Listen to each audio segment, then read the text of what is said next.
парламентарното мнозинство и бројот на пратеници кои гласаат во собранието, се очекува тој да биде така. Моја актуелна гостинка во студио 1 е министерката Десковска. Добре дојдовте. Добре ве најдов. Неизбежно е првото прашање кое што само се наметнува. Велат, бидејќи сте респектирана професорка, и велат, само што ги започнавте реформите во образованието, се селите во правда. Кои се причините за тоа? Па добро, очигледно е дека јас овој изминатиот период од кога се најави моето име за реконструкција, добивам многу пораки, особено од наставници, професори кои што се во основни и средни училишта, кои што на некој начин се бунат, негодуваат заради мојата ротација во Министерството за правда, заради тоа што реформите кои што ги почнавме во образование навистина наидоа на еден добар прием кај наставниците, но јас на многу од нив и одговори веќе и лично и со пораки дека практично она што значи реформа почната во Министерството, тоа се реформи кои што владата ги ставила во својата програма и идниот министер ќе има обврска да ги заврши. Секако сите сме свесни за значењето на ресорот правда, каде што практично стојат голем број обврски пред нашата земја, обврски кои што се значени и за граѓаните на Република Македонија, бидејќи воспоставување на владење на право и правна држава е една од предусловите за живење во една земја, за давање на спокој на граѓаните дека живеат во држава во која што законите прво се хармонизирани меѓу себе, а потоа и се имплементираат, но исто така и фокусот на меѓународната заедница за напредокот на Република Македонија во реформите е исклучително силен врз ресорот правда. Веројатно тоа се и главните причини за мојата ротација таму. Јас навистина имав една интересна година во ресорот образование, каде што со цело срце и со цело знаење се обидов колку можеме максимално да почнеме процеси, некои веќе и ги завршивме, да дадеме инпут, но исто така и насока за идното движење на образованието. Но секако и како правник, како професор на правниот факултет, ресорот правда е за мене исто така предизвик. Така што секако оценката на премиерот, каде сум во моментот најпотребна и каде фокусот е најсилно насочен, беше веројатно и присудна за таа ротација. Во изминатиот период, кога излегоа анкетите околу задоволството на граѓаните за реформите во изминатиот период, особено ми беше драго што практично најголемото задоволство е за реформите кои што беа направени во образованието, што за мене значи една сатисфакција за она што го работев изминатиот период, но исто така и значи ми даде и едно чувство на жалење што го напуштам ресорот кој што навистина мислам дека е особено значаен, особено значаен и тоа пред се за граѓаните и за иднината на Република Македонија. Секако, значи не можеме да правиме градација меѓу ресорите, секој си има свое значење, но јас ќе се потрудам целото свое знаење и умење и да го вложам и во новиот ресор. Какво е вашето мислење токму за промените, кадровските промени, кога се работи за луѓе од различни профили? Например, профилот образование е ваш основен. Двата профили се практично во моето професионално искуство. Јас сум пред се правник и доктор на правни науки.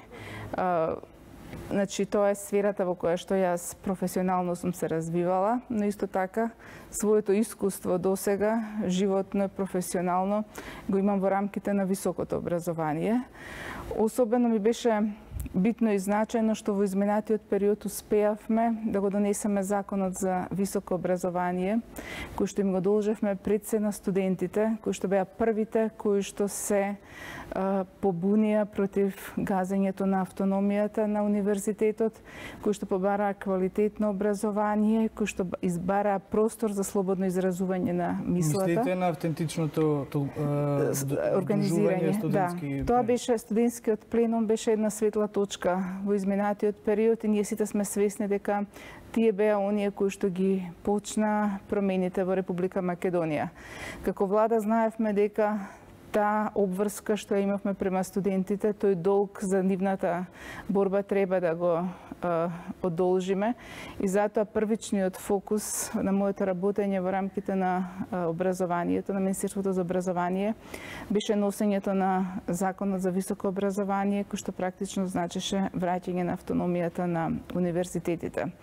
И од тој аспект сум навистина среќна што успеавме да изодиме еден период на долга дебата, инклузивна дебата, сеопфатна дебата, во која што можевме да слушнеме различни мислења од студентите, од професорите, од синдикатите, од сите оние кои што имаат допирни точки со високото образование.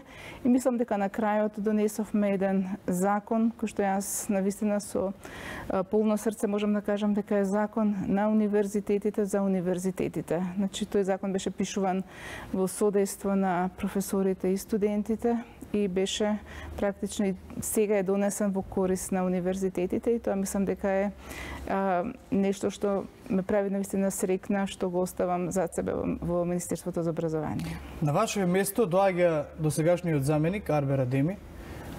Дали сметате дека оставате една цврста подлога за Адеми, особено со онаа стратегија 2018-2025 и дека тој би продолжил со реформите кои ги започнавте? Јас сум навистина среќна што Арбер доаѓа на министерското место во Министерството за образование, бидејќи во изминатиот период имавме одлична соработка. Арбер е веќе во тек со сите процеси кои што се одвива во ресорот образование. Значи, јас кога влегов во министерството подадов рака и сакав да работиме партнерски. Тој таа рака ја прифати и навистина работевме како одличен тим.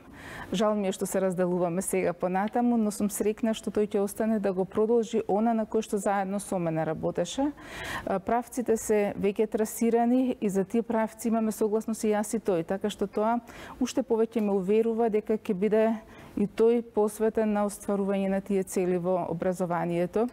Законот за основно образование е направен, ставен е на јавна дебата. Баш денеска се видовме со сегашниот заменик идниот министер и разговаравме дека би било добро веќе втората верзија која што ја сочинуваме врз основа на забелешките кои што се добиени да се даде повторно на увид, ако не дури следната недела, бидејќи веќе се собрани коментари од различни лица, здруженија, наставници, синдикати, пленуми, така што од тој аспект мислам дека тој има дури и подобра стартна позиција од било кој друг да дојдеше да биде министер за образование, бидејќи е апсолутно во тек со се што се работеше во министерството. И тоа, ако Адеми за вас е пријатно, не можам да кажам изненадување, туку е пријатно решение што ве наследува, што е со останатите заменици министри кои што се предложени? Некои од нив за јавноста се буквално непознати. Ова прашање можам да си го дозволам бидејќи важите за министерка која што е во највисокиот ешалон на сегашната гарнитура на власт. Па добро, јас морам да признавам дека некои од другите не ги познавам ни јас лично, значи, но кој да влезе, секако, секој остава личен печат на ресорот во кој што работи, но сепак сите имаат обврска да спроведуваат владина програма. Ние, значи, секоја седница на влада почнуваме со обврски кои што се спроведени или не се спроведени, потоа министерот, например, за европски прашања, ако некои прашања се влезени во план 369, сега 18, почнува да чита и да проверува кое министерство што завршило, што не завршило.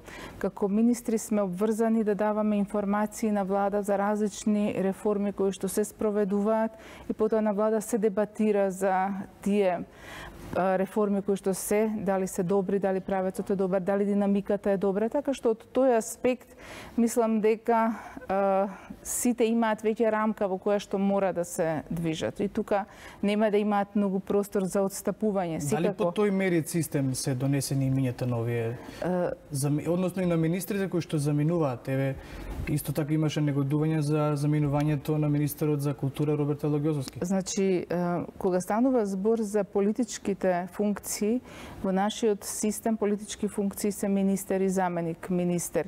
И тука не можеме да зборуваме за мерит систем, ниту за споил систем, туку станува збор за политички фигури кои што треба да ја трасираат политиката. Но мерит системот можеме да го мериме само во рамките на администрацијата, а не и во тој дел. Така што вие знаете дека првичната цел на реконструкцијата беше проширувањето на владиното мнозинство, со оглед на тоа што заложбата беше да се има едно пошироко мнозинство во рамките на парламентот заради полесно обезбедување на услови за работа. Со бројките кои што располагаше мнозинството досега, практично пратениците беа принудени да не можат дури ако треба службено патување да направат некаде, да не може да го остварат тоа, бидејќи ние имаме делегации кои што одат во парламентарното собрание во Советот на Европа, во парламентарното собрание во ОПСЕ, и тоа представуваше проблем од аспект на обезбедување на постојано мнозинство, така што секако добредојдено е проширувањето на мнозинството со цел да може парламентот порелаксирано да работи. Министер, кај да се вратиме на образованието, она што изминатава година буквално го водевте, бевте одговорна за тоа.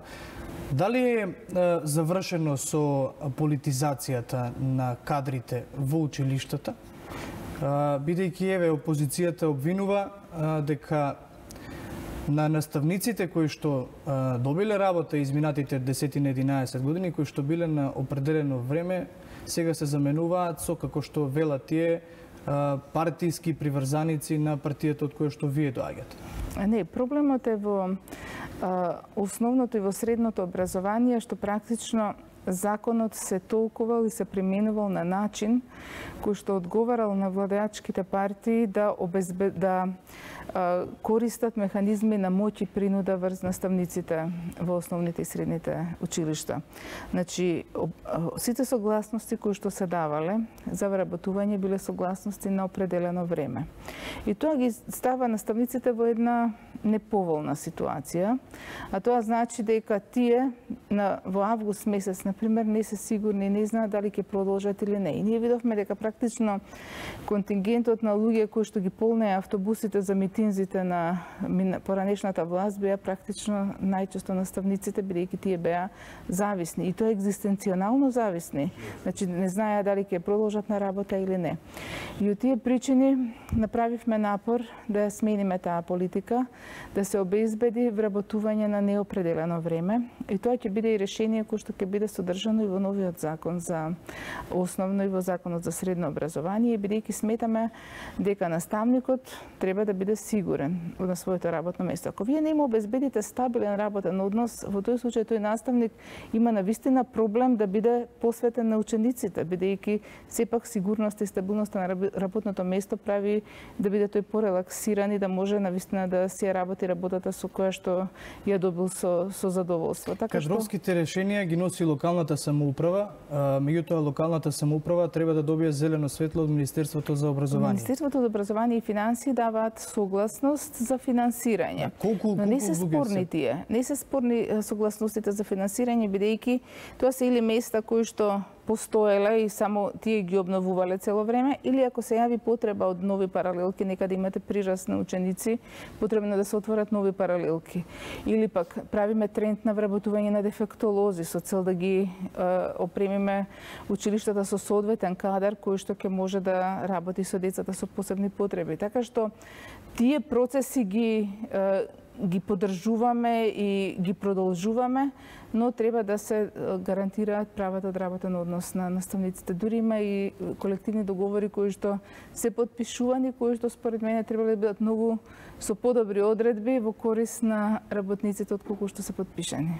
Во рамките на реформите ја укинувате програмата Кембридж во средното, меѓутоа останува во основното. Поради кои причини? Значи во средното училиште не дозволивме да влезе Кембридж, бидејќи до нас дојдоа анализи кои што зборуваат дека реформата не е соодветна за да ја пуштиме таква каква што е во средно образование. Во основното образование почнавме процес на реформа на наставните планови и програми и целта на тој процес е практично да се преиспитаат постојните наставни планови и потоа да се донесат нови наставни планови, нови наставни програми врз основа на тие да се изработат учебници. Во моментот, значи, е неблагодарно ако направите целосно укинување на сите наставни планови и програми и бидејќи за да замените еден учебник треба да понудите нов. Така, алтернатива. Ама, навистина никој не може да очекува дека и невозможно е дека некој ќе може да изработи учебници по сите предмети каде што во сите оделенија и без при тоа да настане некаков проблем во спроведувањето на наставата. И затоа сметам дека не е добро да одиме со избрзани експерименти. Прво, наставниот план мора да тече последователно. Значи, претходната власт направи една грешка. Влезе со Кембридж паралелно во повеќе оделенија и се направи на некој начин изместување во она што значи последователност на знаењата на учениците. Имавме оделенија кај што во 7, например, и во 8 ви се поклопува програмата заради тоа што старата програма била поамбициозна. По Кембридж не до толку и, например, во 8 оделение учат исто што во 7. И тоа не значи напредок на знаењето. И вие ја вративте старата програма во 7? Во средно не ни влезе Кембридж. Значи не дозволив да влезе, си учат по постојната програма која што беше. Инаку владата е претходна имала донесена одлука и одобрени учебници и се да се почне со Кембридж требаше минатата година. Значи јас тоа не го дозволив, а во основното образование почнавме реформа на наставните планови. Изработени се нови наставни планови од 1 до 3. Работната група работи и понатаму, бидејќи сакаме да видиме како ќе биде движењето на знаењето на учениците, кој ќе го имаме целиот концепт и исто така сакаме да го тестираме првото оделение, да видиме како ќе биде прифатено. Целта на педагозите, наставниците по педагогија, по психологија кои што работеа на наставните планови беше да има едно учење преку интегрирано знаење во текот на основното образование. Тоа значи дека да не се врзуваат предметите како издвоени делови едно со друго, туку практично една тема да се изучува интегрирано низ повеќе предмети. Дури тие предложија спојување на одредени предмети во заеднички целини, затоа што сметаа дека треба наставата да трае пократко. Дете што е од прво оделение, од второ и од трето, навистина е нерационално да го држите по 5 сати или по 6 во клупа со амбициозна програма која што практично никој не може да ја совлада, бидејќи на тие деца им треба и адаптација, прво дека се во училиште да прифатат првачињата особено. Така што мислам дека е направена добра програма. Таа помина веќе во Бирото за развој на образование, доаѓа во Министерството за образование и наука, значи со мали доработки на кои што ние укажавме како министерство, таа програма веќе ќе добие зелено светло од Министерството. Вашиот наследник Адеми, бидејќи во стратегијата 2018-2025 се опфатени и основното и средното и високото образование, кој е образованието каде што тој најмногу треба да се фокусира? Каде е најразнишана програмата? Мислам дека нема да има луксус да избира, ќе мора секаде, бидејќи ресорот образование е многу крупен ресор. Го опфаќа не само основното и средното и високото, туку опфаќа и образование на возрастни, опфаќа средно стручно образование. И сега ние почнавме, например, реформа на средното стручно образование, бидејќи сметаме дека тоа е особено битно за вие да направите атрактивно средно образование кое што ќе продуцира кадри кои што ќе можат да добијат веднаш вработување на пазарот на трудот. И почнавме реформа на нови наставни планови кои што се креирани во заедничко партнерство со работодавачите. Минатата година започнавме во училиштето Михајло Пупин, паралелка која што дава навистина практични знаења на учениците, кои што веднаш по своето завршување ќе бидат вработени, тоа е со договор потпишан во ЕВАНА во Македонија. Така што на тој начин даваме можност и учениците да можат да добијат навистина специјализирани знаења кои што ќе бидат потребни на одредени работодавачи. Оваа година потпишавме уште неколку такви договори со различни фирми кои што практично ќе ги некои од нив ќе ги стипендираат учениците во текот на нивното учење со цел да тие бидат мотивирани да останат, да се трудат, а потоа и ќе ги вработат. Пилотиравме лани уште неколку наставни планови во средното стручно образование. Правена е анализа за потребни средства за опремување на средните стручни училишта, бидејќи вие не можете да учите специфичен профил ако не му даете нагледни средства на ученикот, така што група од експерти направија листа. Таа листа ќе е доставена до Министерството и потоа ќе следи процес на опремување на училиштата и тоа одевме по принцип на рационалност, кои профили се оние кои што се атрактивни и кои се средствата кои што треба да бидат купени. Така што средното стручно е навистина битно во процесот на реформи.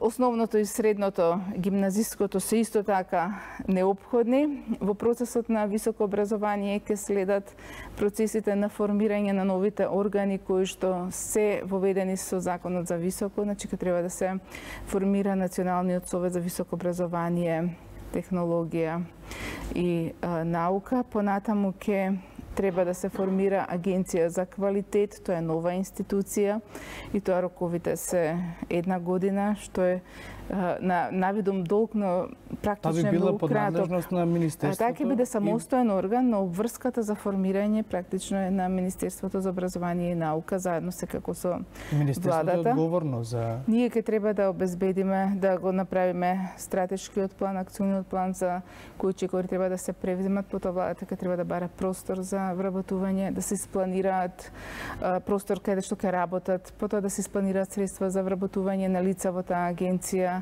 Значи, актите да се донесат буквално, тоа е еден оперативен процес на воспоставување на нова институција, која што ни е нас многу битна од аспект на проверка на квалитетот на високото образование и акредитирање на нови програми. Значи, ние се соочивме во изминатиот период со хиперинфлација на наставни програми и тоа е нешто што не е баш позитивно заради тоа што гледате дека некогаш влегувале во процес на високо образование наставни програми кои што се проблематични од аспект на кадар, на применливост на знаењата кои што се акредитирани, така што сега треба да се формира во рамките на таа агенција одбор за акредитација и одбор за евалуација.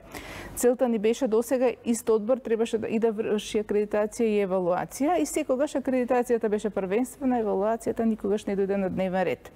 Сега ни беше целта да формираме посебни два одбори, бидејќи јасно е дека тој самиот што акредитира нема да рече лошо сум акредитирал, туку ќе треба некој друг да ги провери. И кога ќе имате одбор што има изрична надлежност да врши евалуација на високото образование, тој ќе знае дека мојата примарна надлежност ќе мора да се ја врши како што треба. И тоа ни беше една од идеите практично да обезбедиме и ние споредливост на нашето високо образование со високото образование во странство. Сакаме да го интегрираме ова агенција за квалитет во рамките на европските организации со цел да имаме споредливост на квалитетот на образованието. Исто така, за време на вашето управување најавивте и Центар за талентирани ученици. Дали тој центар кој што треба да започне со функција следната година би представувал некаков вид на селекција или на тоа гледате како негување на талентот, нешто што е практика во прозападните земји? Навистина ми е драго што успеавме во изминатиот период да го донесеме законот за математичка информатичка гимназија, кој што треба да овозможи формирање на овој тип на гимназија, кој што ќе функционира и како гимназија за талентирани ученици, но исто така ќе има и можност за дополнителни обуки и дополнителни знаења за ученици кои што не се редовно запишани во оваа гимназија. Разговаравме со Тоа би се наплаќало или? Не, разговаравме не, тоа ќе биде на терет на Министерството, бидејќи дури и за оние ученици кои што ќе учат во математичко-информатичката гимназија, бидејќи тие ќе поминуваат преку процес на тестирање или приемен испит, кој што ќе значи тестирање на знаењата по математика и по физика. Ќе се вреднуваат дополнително дипломи кои што се добиени на овие надпревари во овие области и не само што децата ќе бидат селектирани на тој начин, но ние и дадовме обврска Министерството да обезбедува стипендија за овие деца, а оние деца кои што не се од Скопје ќе бидат сместувани бесплатно во ученички дом со цел да се направи практично тој тип на образование за најдобрите достапно до сите ученици без оглед на социјално потекло, значи економска моќ на нивните родители, така што ќе ги стипендираме и ќе се овозможи практично нивно сместување. Но исто така во еден дел во рамките на оваа гимназија ќе се обезбедуваат дополнителни обуки и курсеви од различен тип, например курсеви по физика, кои што би замислено е да може да се организираат два типа на курсеви кои што би траеле преку целата година во викендите, со цел да се, да речеме, тематски може да бидат, како што има веќе во регионот такви слични центри, но исто така и летни курсеви каде што ќе бидат врзани за определена тема. Значи целта ќе биде практично да ги собереме најдобрите ученици од Македонија, да може да си ги продлабочат знаењата. Исто така во рамките на овие центри ќе може да се даваат и обуки за учество на надпревари.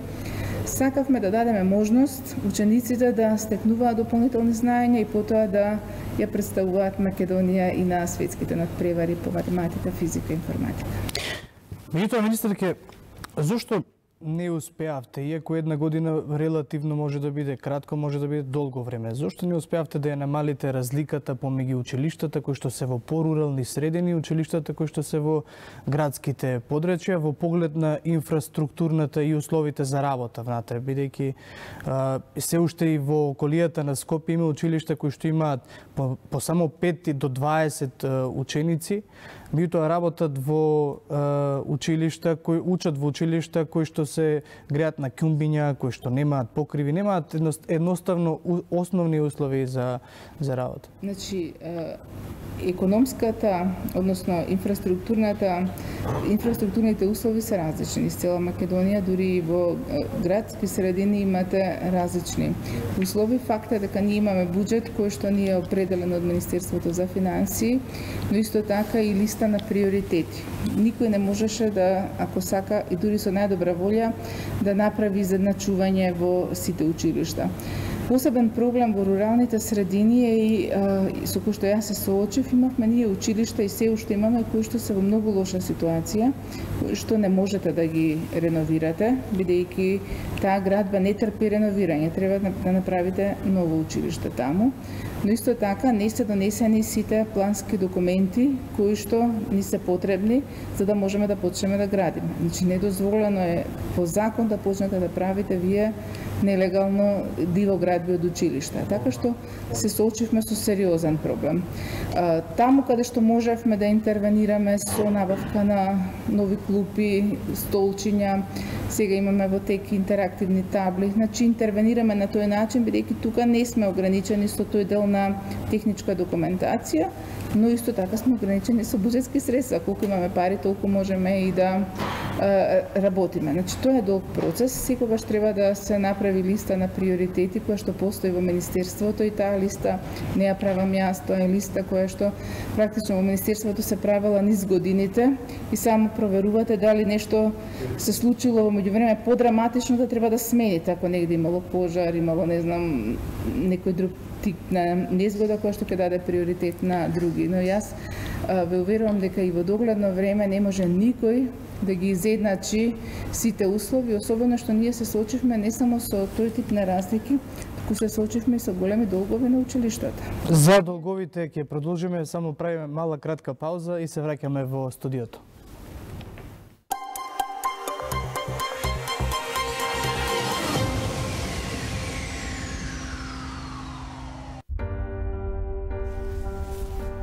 Популарната крими серија Мостот во режија на Ханс Розенфелд во оригинална верзија Брон Броен, која доживеа голем успех во својата матична земја, го доби епитетот кралица на трилер сериите од скандинавските земји. Оваа серија е снимена во данско-шведска продукција со 4 сезони и вкупно 38 продолженија. Главните улоги во серијата ги толкуваат актерите Рафаел Петерсон, Софија Хелин, Даг Мелберг, Ким Боднија и Пук Шарпау. Серијата Мостот по незиното прво телевизиско емитување најдена позитивна критика од филмските критичари. Дека оваа серија доживеа голема популарност покажува и фактот што по 2 години од незината премиера снимена и американска верзија, но исто така имаше и британско-француска верзија под името Ла Тюнел во 2013 година. Оваа серија е емитувана на повеќе од 188 земји ширум светот во заедничка продукција на Swedish Film Lens International и Denmark Namps Film. Серијата Мостот беше номинирана за наградата BAFTA TV во 2013 година, како и Роберт наградата за најдобра ТВ драма за 2014 и 2016 година. Втората сезона од мега популарната крими серија Мостот може да ја следите секој работен ден во 19 часот и 45 минути на 1 ТВ.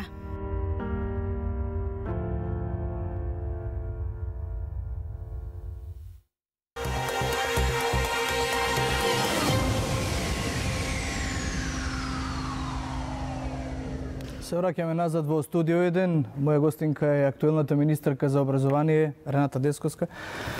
Министерке, застанавме на она прашање бидејќи се уште има јас во програмата за инклузија на децата со посебни потреби. Вие најавивте програма во соработка со UNDP, меѓутоа овој проблем како да со години трае. Кои се плановите на владата, односно еве вашиот наследник Адеми веројатно ќе работи на тоа?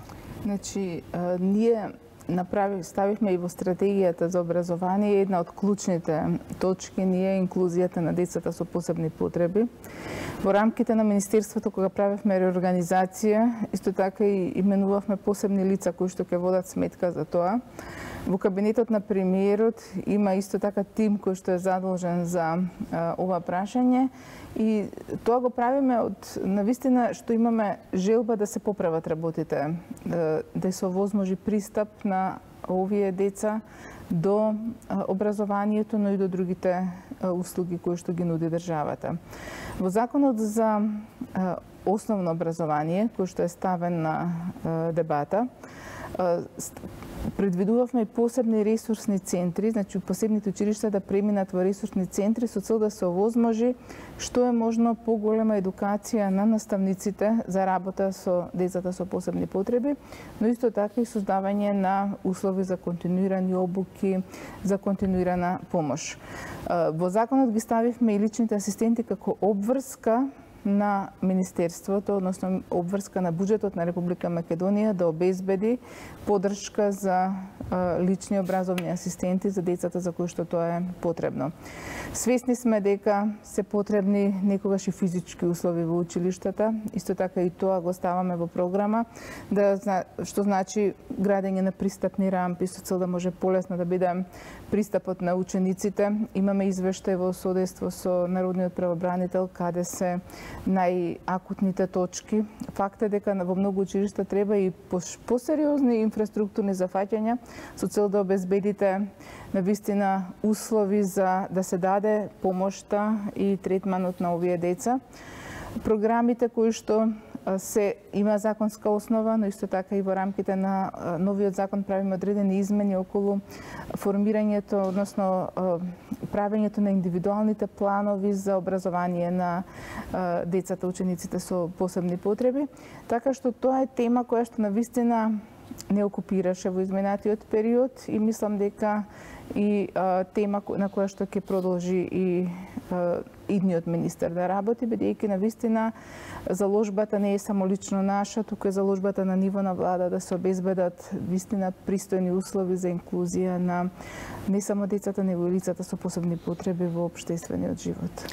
Стратегијата 2018-2025 исто така предвидува соживот и толеранција помеѓу младите од различни етнички припадности, меѓутоа како до тоа ако учениците одат во различни смени и во различни училишта? Да, една од точките која што ја ставивме е дека практично прво треба да ги надминеме физичките бариери. Тоа значи дека навистина е недозволиво во две различни училишта, односно во два објекти исто училиште да учат деца со различна етничка припадност, со цел да не се сретнат заедно. Значи, тие стереотипи, тие предрасуди мора да ги надминуваме и затоа интегрирањето на етничките заедници, барем во рамките на училиштата, е предвидено во таа наша стратегија. Исто така разговаравме и за можноста за интегрирано образование во одредени предмети заедно на деца што зборуваат на различен јазик. Например, навистина не е голем проблем физичко или ликовно, еве за почеток, да учат заедно деца од различна етничка припадност. Тоа се предмети кои што не ви треба многу зборување и каде што може да се разберат и да си ги срушат тие бариери. Министерството поддржува и програми на меѓуетничка соработка меѓу училишта во кои што се учи на различен наставен јазик и ние ги промовираме тие програми, но мислам дека тоа е една минорно парче во таа соработка. Побитно е да воспоставиме соработка во рамките на училиштата. Во Министерството се резервирани средства. Например, еден од проблемите е за гимназијата во Тетово, каде што имаме ученици македонци во една зграда, ученици албанци во друга зграда. Значи, ние ги резервиравме тие средства за градење на доградба практично во постојната гимназија на дел кој што ќе овозможи сите да се интегрираат заедно во истата зграда. Чекаме општина Тетово да ги заврши документите кои што треба да дозволат отпочнување на градба и тоа да се почне. Ние како министерство, барем за тој дел, навистина изразуваме желба да почнеме и физички да помагаме да се овозможи тоа заедничко учење, интегрирано учење. Бидејќи сме некаде при крајот на ова интервју, би сакал да ви поставам неколку прашања и со вашето вклучување сега, влегување во Министерството за правда, каде што според експертите, досегашните реформи во судството се критикувани и велат дека се козметички. Дали конечно ќе има темелни реформи за департизирано судство во Македонија? Јас не би сакала денеска навистина да зборувам за моите обврски и очекувања од Министерството за правда, бидејќи сепак се уште настапувам од аспект на министер за образование. Мислам дека е неблагодарно за се она што е направено досега да зборувам, но исто така и мислам дека од оваа позиција не е фер да зборувам што треба да се прави во еден следен ресор. Реконструкцијата е во петок, така што во првата наредна прилика стојам на располагање да зборуваме. Само ќе кажам дека навистина мислам дека има простор за реформи, но исто така мора да водиме и сметка дека ресорот правда е ресор во кој што треба еден широк консензус за одредени реформи. Најголем дел од законите кои што го тангираат Министерството за правда и се во негова надлежност се закони кои што се носат со двотретинско мнозинство. Тоа нужно бара согласност поширока во рамките на парламентот, така што и тоа што е досега направено е во согласност, така што не можете да очекувате дека ќе може некогаш да се направат радикални пресврти без да имате поголем поширок консензус во собранието. Дали ова значи дека не се надевате на правна разврска на политичката криза? Сите настани кои што доведува? Не, правната разврска е она што е во надлежност на судовите, не во Министерството за правда и судовите се тие кои што... Со законите? Мислам дека ќе најдеме консензус за определени прашања, а оние закони кои што не е неопходно двотретинско мнозинство, јас ќе бидам среќна ако ги донесеме со поширока согласност, но исто така и ќе барам експертска поддршка од пошироката јавност, која што ги вклучува и моите колеги од факултет, да разговараме за и да убедиме јавноста дека тие решенија, дури ако не се општо прифатени, се најдобрите решенија. Мистер Ги, јас ви благодарам на одвоеното време и она што е практика на Студио 1, тоа е го подаруваме ова последното дело на нашата драга Санта Аргирова, политички трилер Времето на Перонов. Ваше сеќавање дека овде сте биле како министерка за образование, а во иднина ве очекуваме како министерка за правда. Ви благодарам, ќе ми биде драго да дојдам повторно. По кратката пауза се враќаме со останатите предвидени содржини.